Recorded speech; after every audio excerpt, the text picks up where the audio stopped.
You know, it's been a while since I followed a slice of life rom-com. I think the last one I watched was Wotakoi way back in 2018, and since then, I haven't really found a show in the same genre that piqued my interest. So when I saw the trailer for Horimiya, I was like, it's time, boys.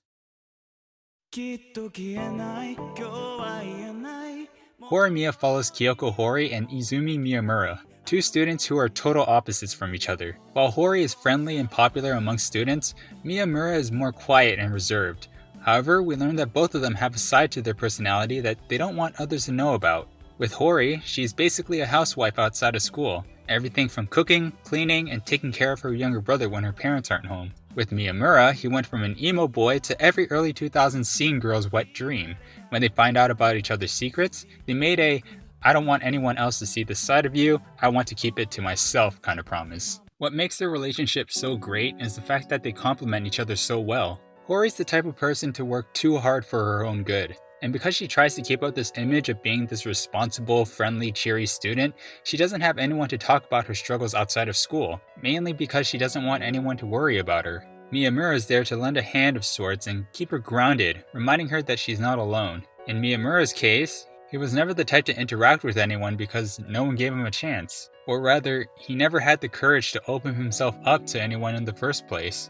After meeting Hori, he was able to make so many friends who accept him for who he is. As time goes on and as you get further into the series, Hori and Miyamura are learning more and more about each other. And, well, that's really all I can say for now. I do want to keep this video as spoiler-free as possible, but I will say the character development for these two characters is crazy. You learn so much more about these two personality-wise that they don't feel like the same person as they were in the beginning of the story. And I know that's kind of the point with, character development, but seeing these two become closer and closer with each other is one of the most satisfying things in the series, especially in Miyamura's case because I feel like he goes through more of a change than Hori.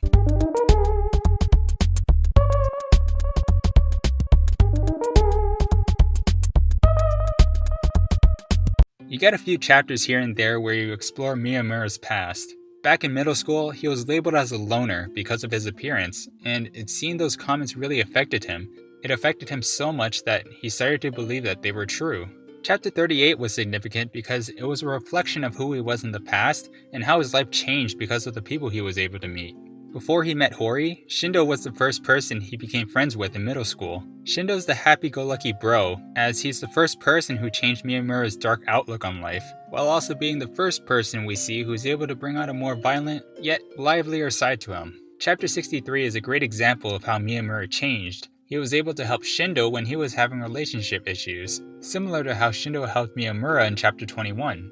Another moment was in Chapter 26. Ever since he became friends with Hori, he felt as though he was ruining her reputation. From a stranger's perspective, it was odd to see someone popular like Hori be so close to someone like Miyamura, despite being told otherwise by Shindo and Hori herself.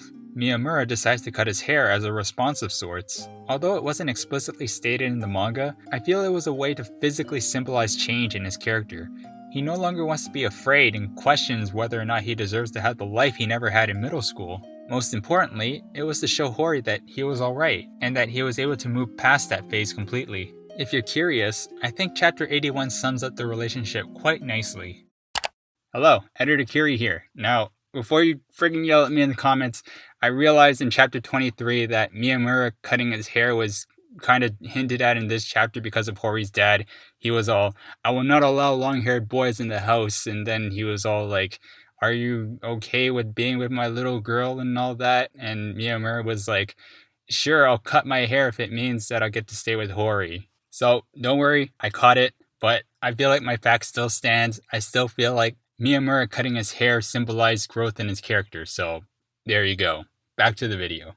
The series also has a sizable supporting cast as well. Fortunately, they're all different enough to make it easy to memorize who they are by heart. First off, we have Ishizawa, Yuki, and the members of the student council, Sengoku, Sakura, and Hilda from Fire Emblem. These 5 are the main group of supporting characters that you'll get to know more than anyone else, for obvious reasons. Again, I can't get into too much detail, but they all have their own unique personalities, with a few of them getting involved in a subplot which was honestly a pretty good read.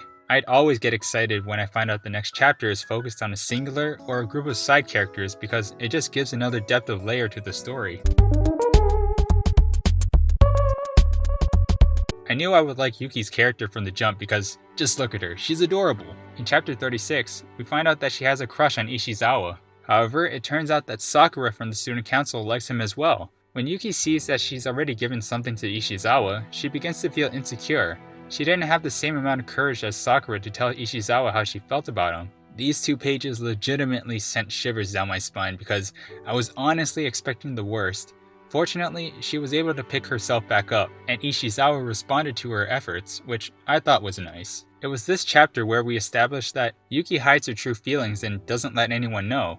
Chapters 58 and 59 further accentuates this as she lied to Sakura and told her that she and Ishizawa were dating, when in reality they were just pretending due to the events in chapter 44. Although she wishes for this fake relationship to be real, she convinces herself that that could never be the case because she feels that Ishizawa won't reciprocate her feelings. And although there wasn't a confession yet, Ishizawa was able to snap some sense into her. And then you have characters like Hori's dad, who's not what you'd expect at all going off by his looks alone. It also doesn't help that the chapter he's introduced in is ominous as hell. He's actually really goofy and childish, but he also gives off overly protective father vibes. You also have Iura, who's just a bundle of energy, and he also has a pretty touching one-on-one chapter dedicated to him and his little sister. Speaking of siblings, I friggin' lost it when I got to chapter 120.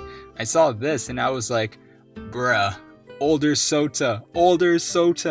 He actually has a mini romance arc with one of his childhood friends, Yuna, who actually bullied him in that one chapter, but they became good friends soon after. I really love all the shenanigans these characters get involved in because it's just a group of friends in high school just bullshitting around and having fun.